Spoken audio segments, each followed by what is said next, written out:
ልጆች እግዚአብሔር ስጦታዎች ናቸው።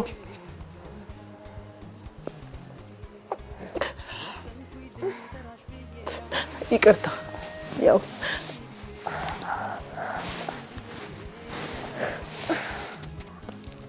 ይከብዳል እንደምናስበውና እንደምንመለከተው አይደለም።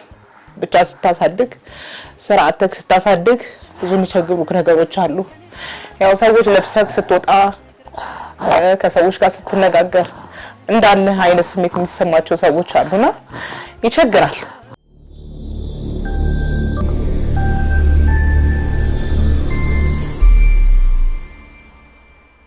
ሲንግል ማም መሆን በጣም ከባድ ነው። ብቻ እግዚአብሔር ይመስገን በዚህ አጋጣሚ ብዙ ጀግና ሲንግል ማም እናቶችን ሳላደንቅ አልቀርም። ግን ስፔሻሊ ደግሞ ከዲሴብል እና ነን ዲሴብል ከሆኑት ስንታነጻጽረው እኔ ባለሁበት ካታጎሪ በጣም ከባድ ነው። ምክንያቱም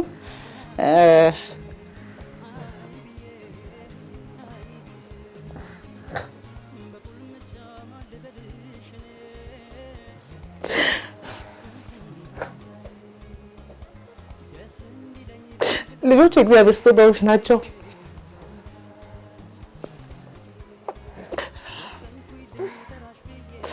ይቅርታ ያው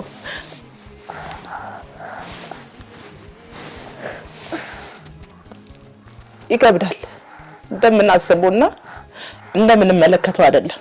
ብቻ ስታሳድግ ስርዓትክ ስታሳድግ ብዙ የሚቸግሩ ነገሮች አሉ። ያው ሰዎች ለብሰክ ስትወጣ ከሰዎች ጋር ስትነጋገር እንዳለ አይነት ስሜት የሚሰማቸው ሰዎች አሉና ይቸግራል።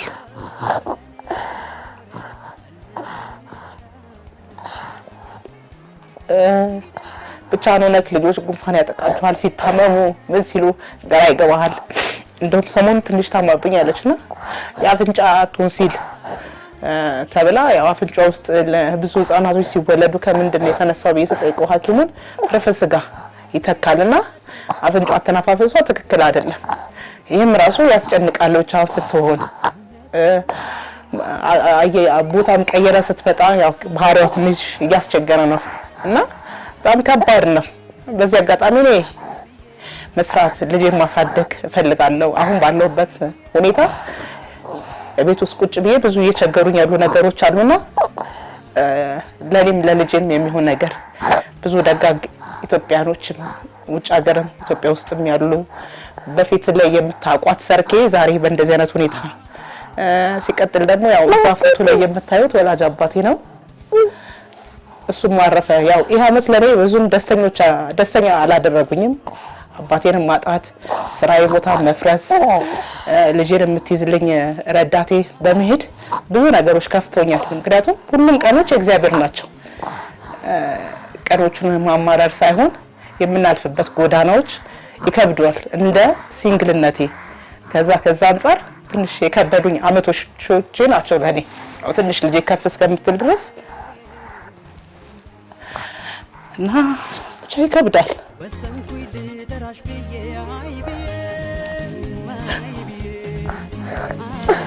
ይቅርታ ይሄን ይመስላል ያለሁበት ህይወት ማለት ነው።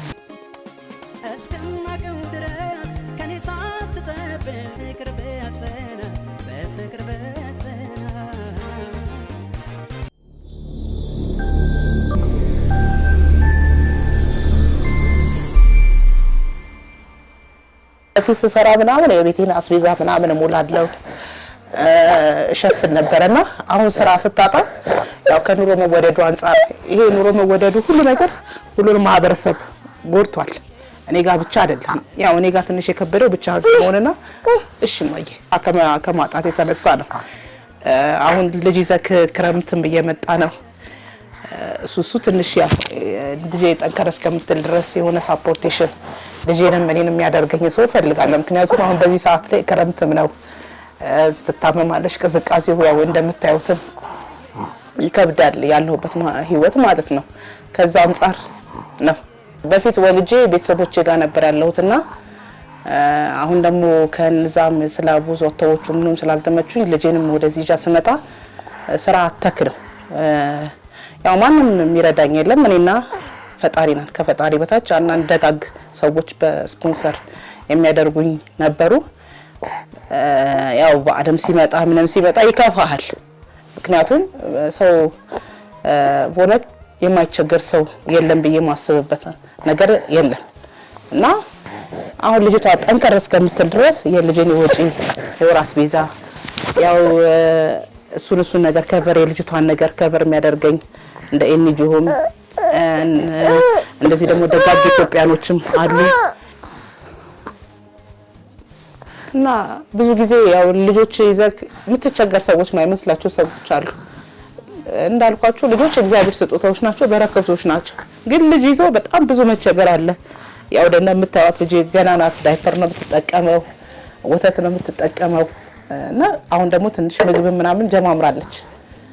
ያው ጡቴ አልጠባችም እና ያ ራሴም ራሱ ገና አልጠነከርኩም። ያው አንስቴዣው እስካሁን ድረስ አልለቀቀኝምና በጣም ከባድ ነው ሁኔታው ያለው። ልጅ ይዘህ እንኳን ልሳትስ ከባድ ነው ያለው ነገር ማለት ነው።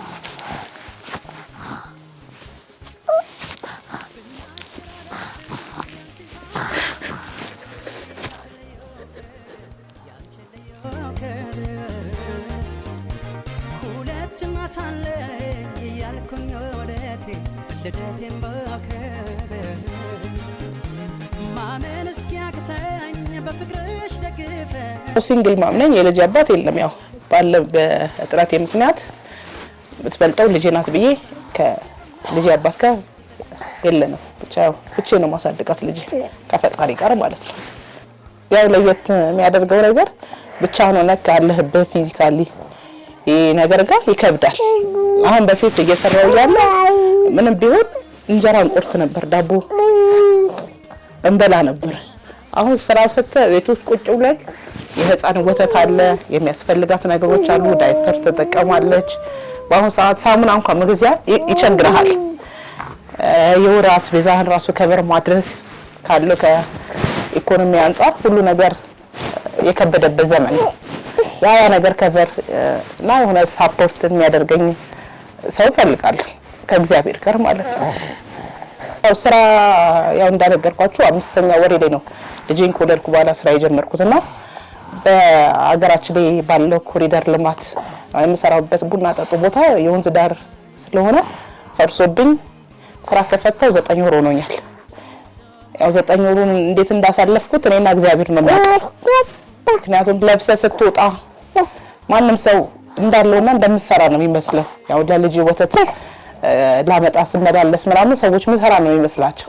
እንደዚህ እኮ ስራ ይፈርሱብኝ ምናምን ራሳችን ቁጭ ብዬ ልጅ ለማሳደገው ስል ይደረግጣሉ ሰዎች። እኛ እኮ ምሰሪ ነው የሚመስለን ምናምን የሚሉ ሰዎች አሉ።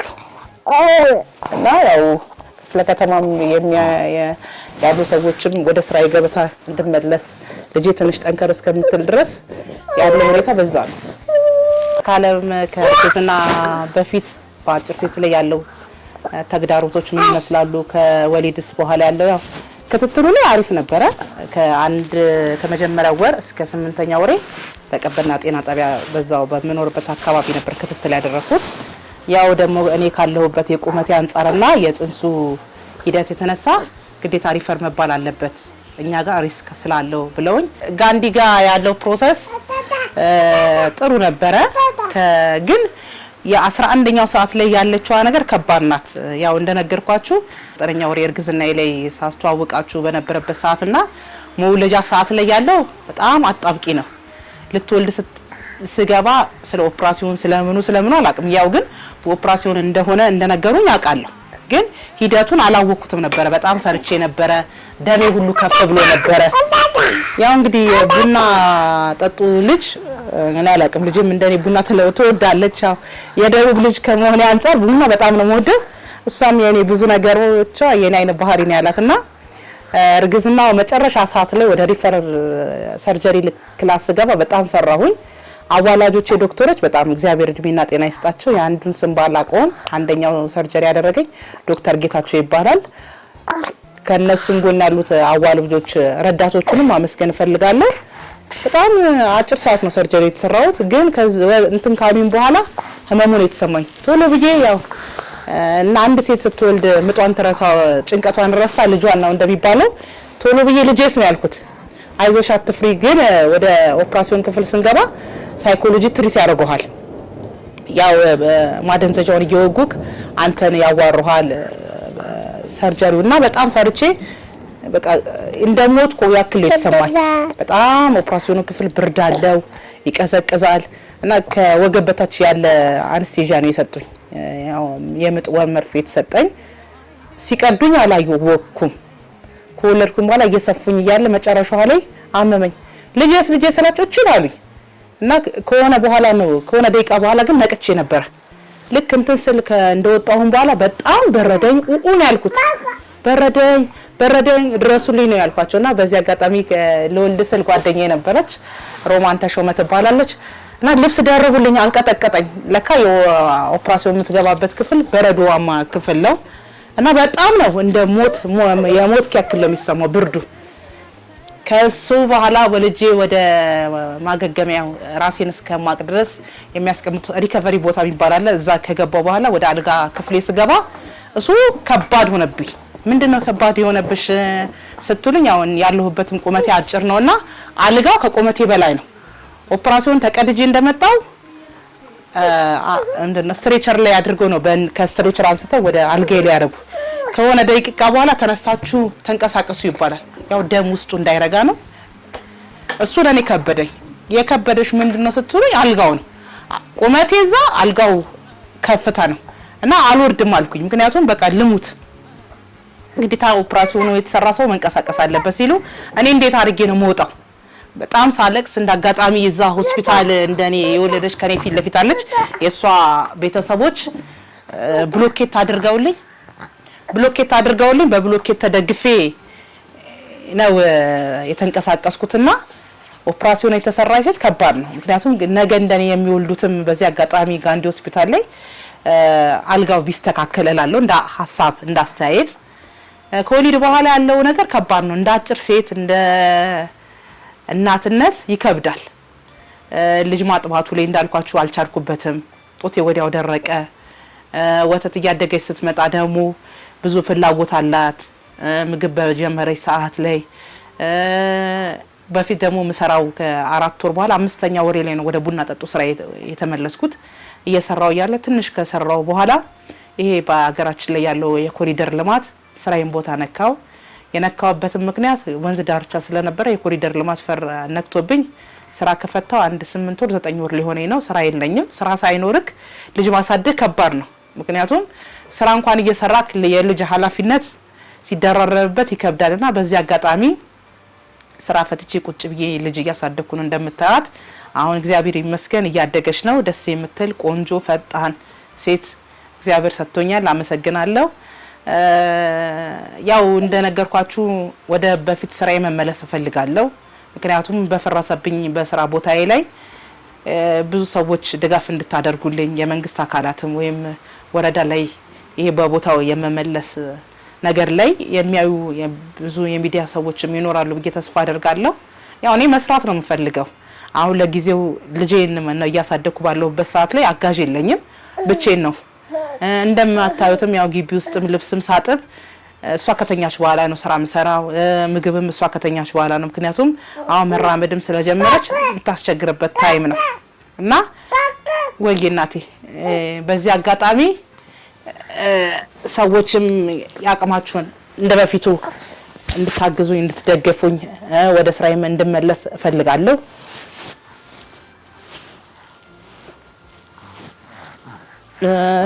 ይሄን ይመስላል ነው ማለት። በዚህ አጋጣሚ መስራት አጭር ሴትን ሆነ እናትነት ይቻላል፣ የማይቻል ነገር የለም። እግዚአብሔር ይመስገን። ትልቁ ነገር ራስን ማሳመን ነው እንችላለን የሚል ብዙ ጓደኞቼ ሰርኪ እንዴት ወለድሽ ያለው ነገር የሚፈሩ አሉ። ብዙ ያው እዚህ ጋር ስማቸው መጥቀስ አልፈልግም። እናት መሆን ይፈልጋሉ፣ ግን ያለው የሚገጥማቸው ተግዳሮቶች ይሄ እኛ ሀገር ላይ አጭር ሰው ስትሆን የሚገጥሙ አሉታዊ ነገሮች አሉ። ወለድኩኝ በኋላ ያው በልማቱም ስራ ቦታዬን ፈርሶ አሁን ያው በችግር ላይ ሆኜ፣ ግን እግዚአብሔር ይመስገን ልጅ በረከት ነው። ጤነኛ ልጅን እግዚአብሔር ሲሰጥ በረከት ነው እላለሁ። ያ በረከት እንደሞ ሞር አመስጋኝ የምትሆነው ሳፖርት የሚያደርግክ ሰው አሁን ባለውበት አንጻር ላይ ቁጭ ብለክ ሲንግል ማም ሆነክ በዚህ አጋጣሚ ሲንግል ማሞችን እጅግ በጣም ላመሰግን ላበረታታ ጀግናዎች የጀግና ሴቶች መሆናችንን እገልጻለሁ። ያው እንዳያችሁት ብቻዬን ነው ማሳደጋት ከእግዚአብሔር ጋር እግዚአብሔር ይመስገን ደስተኛ ነኝ። በሷ በረከቴ ናት ከልጅ በስተጀርባ ያለው በረከቶችን በሷ ማከኝነት እየበላው ነው ያለሁት። እንደዛም ሆኖ ግን ከባድ ነው የምትለው አንፃር ከኔ ካለኝ ፊዚካላዊ ነገሬ ጋር ነው። እንደምታዩኝ አጭር ሆኜ መንቀሳቀሱ ያው ማዛል አልችልም። አዝያት እንት ማለት ያው በፊት እግሬ ላይም ችግር ስላለ ከስፖርቱ በኋላ አቅፊያት አንዳንድ ቦታዎች ያው አስቤዛ ሾፕ ለማድረግ ምናምን እዚህ ግራውንዴም ስር ሱቆች አሉ ይዣትም ሲሄድ ይከብዳል። ስራ ፈተክ ልጅ ማሳደግ በጣም ከባድ ነው። ያ ነገሩ ትንሽ ተጽዕኖ ያደርጋልና አጭር ሴት ላይ ያለው ተግዳሮት ምን ይመስላል ብትለኝ በጣም ከባድ ነው። ብዙ ሰዎች አንዳንዶቹ ያው ግማሾቹ ሰዎች አንቺ ነው የምትመስለው፣ ግማሾቹ ሰዎች ያንቺ ናት የማናት ይላሉ። ያውን ብዙም አልወጣም። ያው ብዙ ሰዎች ናቸው የምፈልገውን ነገር ገዝተው ለሚያመጡት የሚተባበሩኝ በዚህ አጋጣሚ ሰዎች አሉና ያው አንተ ገንዘብ ኖርህም አልኖርህም መታዘዝ የሚችለው ልጅ ይዘህ አስተኝተህ ምናምን ሱቅ የምትወጣበት ሰዓት አይደለም። ያው እንዳያችሁት ልጄ ገና ናትና እሷን ጥሎ ለመውጣት ያስፈራል። በፊት የነበረችኝ ልጄ ነው የምትይዛት ከ4 ወር ጀምሮ አጋዤ በነበረችበት ሰዓት ላይ ጎበዝም ነበርኩኝ ጠንካራም ነበርኩኝ። እሷ ላይ ጥያ ሐሳቤን ወጣ ነበረ። አሁን ግን እሷን ይዞ ሱቅ መውጣት ምን ማለቱ ይከብዳል እና በዚህ አጋጣሚ ትንሽም ሰዎችም በፊትም የሚያቆኝም በፊት ብቻዬን በነበርኩበት ሰዓትም ጀግና ጠንካራ ሴት ታታሪ ሴት ነበርኩኝ። አሁን ላይ ልጅ ይዤ ትንሽ ያለው ፋይናንሻልም ችግር አለና የምታዩኝም ተመለካቾቼ ትንሽ ልጄ ከፍ እስከምትል ድረስ ይሁንኝ አጋዥ እስከማገኝ ስራ እስከማገኝ ድረስ የምትችሉትን ትብብር እንድታደርጉልኝ በልዑል እግዚአብሔር ስም ጠይቃለሁ። እኔ መስራት ነው የምፈልገው። ሁሌም በሰዎች ድጋፍ እንድደረግ አልፈልግም። ምክንያቱም ልጄ ወደ ትምህርት ገበታ ኬጂ ወይም ዴኬር እስከምትገባልኝ ድረስ እኔም ደግሞ ያው እንደነገርኳችሁ በኦፕራሲዮን የወለድኩትና ጀርባዬ ላይ ትንሽ ቅዝቃዜው አንስቴዣው አልለቀቀኝም። ወገቤን በጣም ነው የሚያመኝ። ከወሊድም በፊት ወገቤ ላይ ትንሽ ችግር አለ። አሁን እንደ በፊቱ አሁን በፊት 20 ሊትር ጀሪካን አንስቼ ከዚህ በፊትም ያው በዘና ጆከር ሳወራችሁ ሰምታችኋል። ልብሴን አጥቤ ጀሪካን ላይ ቆሜ ነበር ማሰጣው ምናምን እላችሁ ነበርና ልብስ እንኳን ሳጥብ ወገቤን በጣም ያመኛል። ያው እንግዲህ ማየትም ይቻላል ደጅ ላይም ሽንት ቤትም ነው ልብሷን ማሰጣው። እሱ ከፍ ዝቅ ማለቱ ጤናዬ ላይም ትንሽ እንከን ስላለ ከዛ አንፃር በልዑል እግዚአብሔር ስም ድጋፋችሁን እንድታደርጉልኝ እፈልጋለሁ። ያው ሰርካለም አየለ እባላለሁ። ለምታቁኝም ለማታቁኝ ደግሞ ቤተሰቦች ሰርካለም እባላለሁ። ያው ከእግዚአብሔር በታች እግዚአብሔር መልካም ሰዎችን ይሰጣል። ያንን ድጋፍ እንድታደርጉልኝ በልዑል ስም እግዚአብሔር ስም ጠይቃለሁ። እግዚአብሔር የኢትዮጵያ አምላክ አገራችንና ሕዝቧን ይጠብቅላለሁ። እኔን ለመደገፍ እኔን ለማገዝ ሰርኪ በዚህ አጋጣሚ ብዙ ሰዎች ጀግናስ እናት ነሽ ጠንካራ ነሽ እያሉ በስልክም እየደወሉ የሚያበረታቱኝ ትልቁ ለሰው ልጅ ሐሳብ ነው። የሚደረገው ድጋፍ ሁለተኛ ነገር ነውና እናት ነሽ ጠንካራ ሴት በመሆንሽ እናመሰግናለን እንወድሻለን እያሉ መተው ድጋፋቸው የሚያደርጉ ለልጅ አንዳንድ ነገር የሚያስፈልጋትን ነገር እየመጡ የሚተባበሩኝም ሰዎች አሉ። ይሄንን ፍላጎት ያለው ሰው በስልክም ደውላችሁ ከቻላችሁም ደግሞ የአካውንትሽን ቁጥርሽንም ስጪኝ የሚሉ ሰዎች አሉ። በዛ ያው የሲንግል ማሞኝ ልጄን በማሳደገው በዛ ሳፖርት እንድታደርጉኝ እፈልጋለሁ። ያው ሰርካለም አየለ እባላለሁ። ስልክ ቁጥሬ 0913 44 72 79 አካውንት ቁጥሬ 1024 358 96 የኢትዮጵያ ንግድ ባንክ ነው። ደግሞ አለው ስልክ ቁጥሬ 0913 44 72 79 የአካውንት ቁጥሬ የኢትዮጵያ ንግድ ባንክ ነው። 1024 358 96 ነው።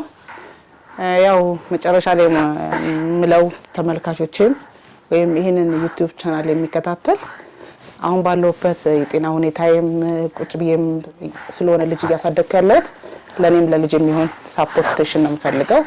እንደምታዩት ያው አጋዥ የለኝም፣ ብቻዬን ነው እያሳደግኩት ያለሁት። ያው ልብስም ማጥበው እሷ ስተኛ ነው፣ ምግብም ምክንያቱም አሁን የምትንቀሳቀስበት ስለሆነ ሰዓት ስለሆነ ይሄንንም ያንንም ልንካ ትላለችና ሁሉም ነገር ከተኛች በኋላ ነው ማደርገው። የትም መንቀሳቀስ አልችልም።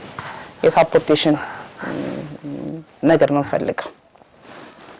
ከዛም በላይ ደግሞ እግዚአብሔርን አመሰግናለሁ። ከጎኔ የነበሩትንም ማመስገን ፈልጋለሁ። በዚህ አጋጣሚ ያው ስወልድም ጡቴም እምቢ ባለኝ ሰዓት ላይ በጣም ትልቁን በልጄ ህይወት ላይ ትልቁን ሚና የተጫወተችው ከእግዚአብሔር ቀጥሎ በአካል ጉዳተኛ ደረጃ ላይ የምትሰራ የእውን በጎ አድራጎት መስራች ማርታ ደጀኔን እጅግ አድርጌ በጣም ነው ማመሰግነው። እግዚአብሔር አምላክ እድሜና ጤናውን ይስጥሽ። በሷ በኩል ያገኘኋቸው ሰዎች አሉ። ወይዘሮ መሰረት በጎ አድራጎት ወይዘሮ መሰረት አዝጌ በሳቸው ስም እሳቸውንና ከሳቸው ጋር አብሮ የሚሰራውን አቶ ታየን አመሰግናለሁ። ሲቀጥል ደግሞ ማመሰግናቸው የሰዎች ብዙዎች አሉ። ይሄ ነው ብለህ አያልቁምና ለረዳችሁ፣ ላገዛችሁ፣ ለቤተሰቦቼም፣ ለጓደኞቼም፣ ለወዳጆቼም እግዚአብሔር አምላክ እድሜና ጤናውን ሰጥቶ የልጄን ደግሞ ወግ ማድረግ እንድታዩ አድጋ ጠንካራ ከጠንካራ እናት ጀርባ ጠንካራ ልጅ እንደምትኖረኝ ተስፋ አደርጋለሁ። አሁንም ጀግና ናት። እግዚአብሔር ያሳድግልሽ በሉልኝ። አመሰግናለሁ።